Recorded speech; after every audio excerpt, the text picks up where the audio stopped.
អូអូខេច្រា thank you សួស្តីឆ្នាំថ្មីបងប្រជាជនកម្ពុជាទាំងអស់ ខ្ញុំជាវសាគៀវាសម្លាញ់ នៅថ្ងៃទី1ខែមករាខ្ញុំបានហាត់ប្រាណរើសសម្រាមនៅមុខព្រះបរមរាជវាំងខ្ញុំជានីនជប៉ុនឈ្មោះសាគូរ៉ា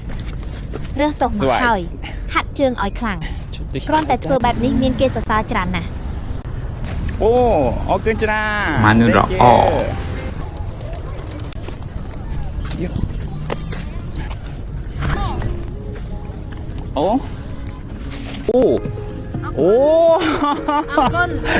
អូខេច្រាអូខេច្រា2.2 គីឡូបាយបាយ ដល់ម៉ោងសប្បាយហើយមើលចុះសត្វល្អិតបំពងនិយាយត្រង់ទៅខ្ញុំមិនសូវចូលចិត្តទេប៉ុន្តែខ្ញុំសប្បាយចិត្តខ្លាំងណាស់ដែលគេឲ្យជាកាដូនិងនិយាយថាអរគុណ អូហាល់ ជាការចាប់ផ្ដើមឆ្នាំថ្មីដ៏អស្ចារ្យបំផុតការហាត់ប្រាណរើសសម្រាមឆ្នាំ2025មួយគឺពិតជាសាហាវណាស់បើឃើញខ្ញុំតោះមកហាត់ប្រាណជាមួយគ្នា